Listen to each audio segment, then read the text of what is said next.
Hey YouTube, what's up? It's Fishing Freak 18 here. I haven't had this thing out in quite a while, but for any of you who don't know about this, and for the people who I promised I'd make this for, this is my scratch-built Andrea Gail longliner boat from the movie The Perfect Storm. It's made entirely of popsicle sticks. It's radio controlled. It does run, but I have not run it in so long. I don't know if you can really see, but there's like dust all over it. But anyway, I figured I'd do a video, like a walk around video, just explaining things and how I've constructed this thing. It's still not completely done yet. There's small things that need to be done, like putting the horn and all that on top of the pilot house roof and things like that. But for the most part, it's finished. It's functional and all that. So I guess we'll start off with how I created the hull. The hull is just made of popsicle sticks, obviously. And what I've done is cut them up to the right length, and as you can see, I'll take off the hatch. They're cut to the right length. I'll do a video for somebody who really needs to know how this is done because it takes more of a detailed explanation. But anyway, they're cut to the right length, and they're glued together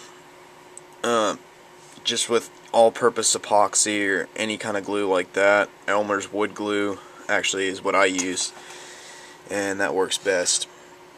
And you have to let these things sit for a while so they get a good mend on them, so they hold good. But anyway, once you get the hull built and glued up, you have to cover it with some kind of all-purpose epoxy to seal the cracks and all that, either epoxy or I use this thing which is sort of like epoxy. It's called ProFlex, and it's basically just a water-resistant paint-on thing that you use for wood and stuff like that. So anyway, that's how the hull is constructed.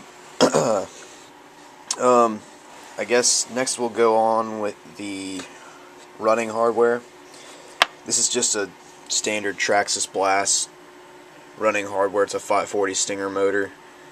And I have popsicle stick ends. There's about 10 of them, and they're stacked on top of each other right here. I don't know if you can really see it. And those are Gorilla glued to the hull.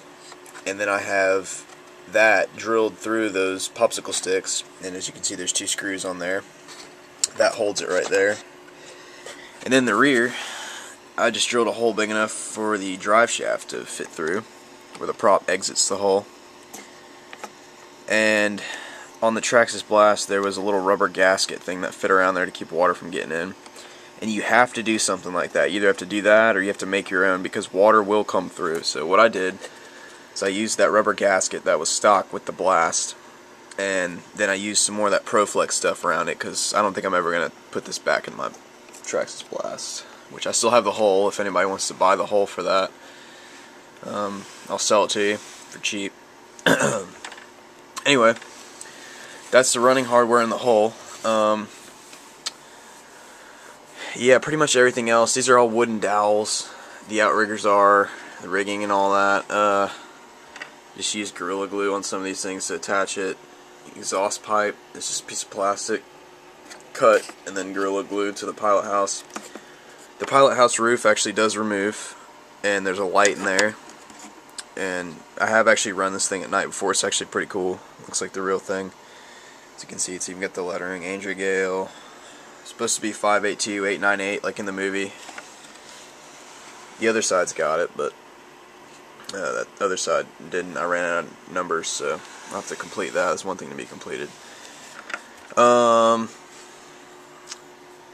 the antenna exiting out, it didn't really get a good, the transmitter didn't really pick it up. The receiver didn't really get the signal, per se, so I had to make that. I didn't really like the way it looked. I think it makes the boat look kind of unrealistic, but it's not too bad. Anyway, the outriggers actually do work. Hold on one second and I'll take them down for you.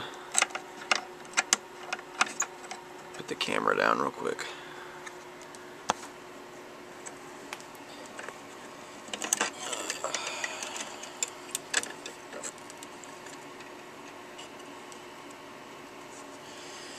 And there we go, they're actually down right now. I don't have anything actually connected to these, but All it is a fishing line, and then I have swivels connecting it. There's little hook eyes on the that is actually threaded into the popsicle stick. Then there's a swivel on that, and then there's fishing line connected to that. Comes up here, crosses across here, comes out, and that's how that's all kept.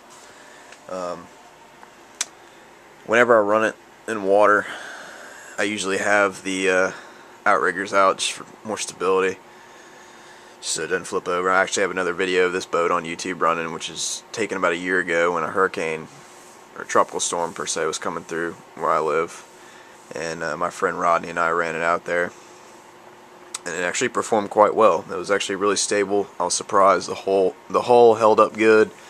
It took on a little bit of water in here, but not too much. I mean, it ran fine. Just dried it out. Broke through the waves real good. Went good in the following sea. I was impressed with that. So, but anyway, that's basically it.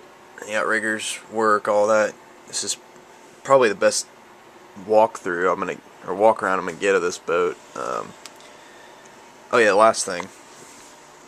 The windows on the pilot house is just really, really thin plastic that some things come packaged in, and it's see-through.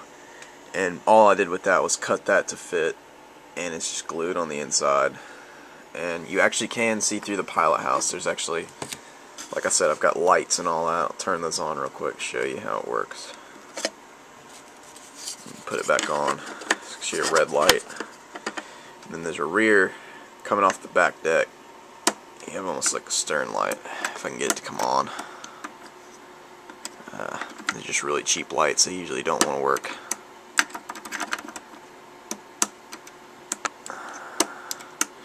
Yeah, as you can see, that one's not working, but that's just a regular white light came down, showing off the back deck.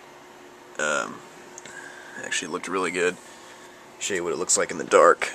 Turn the light off real quick. So, yeah, pretty cool. It's kind of what it looked like on the water, except there was a red and green navigation light on top. And I actually have Velcro on top of the pilot house where those went, but I don't know where they are. I think I placed them in all my building supplies and all that, but they're somewhere around here. But I'll do a video one night of it running. So that's pretty much the build. Took me about a whole summer to build this thing. The hardest part about building these things is being patient, because you glue them together. You have to let the glue dry. But anyway, that's pretty much about it. If anybody's got any questions on this thing or needs help building one, I'll try and draw up some plans or help you in any way I can. Just let me know. Send me a private message. So yeah, guys, just stay tuned. Thanks for watching.